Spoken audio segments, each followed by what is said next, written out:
nos turta, nos mandam táctis, solo quando nós fazemos uso de jet. Agora quando nós estamos muito, nós não tá como hobby nós muito, na Aruba, não tá de hinca de labor, onde por exemplo, tá se hobby uso de na mão, lá para coi quebra, lá para panha, das coisas que tinha ver com hobby parte grof.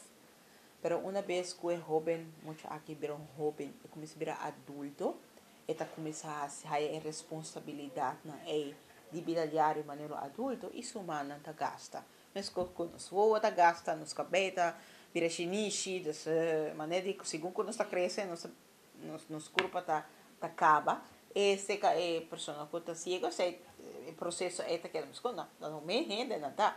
E uma vez que o processo é começa chega e é parte com da caia fo é parte de fula. Então, dots não será mais difícil, pero lo cual sí te queda habilidade de type, essa habilidade da de type te queda. O último ano de tecnologia é braille vira compact, onde como está aí é machine e papel junto com a vira tecnológico, quando está aí é braille escrito. Então aqui não é lo cual que está agora type o cliente lo por fula. Dore que eu tenho tiki mais duro, tá assim que tá vai roupa mais aia, pu é braia. Pero depois tempo essa aqui também tá difícil, precisa o que tá difícil para compreender. E toch áudio é hora tá começa a tomar over.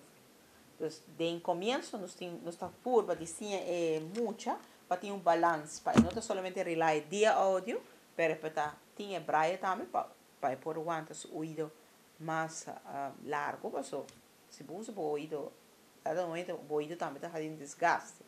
Então, por muito blento, que está fazendo uso de todo o sentido, não? Todo o sentido não está gastando para eu. Então, nós temos que sinale, porque agora aqui, para isso ver, porque vai fazer de type de braille, para ler, botar auditivo, então não está estruturando sua maneira para essa informação e para não gastar seu sentido não é então braille está roupa mará na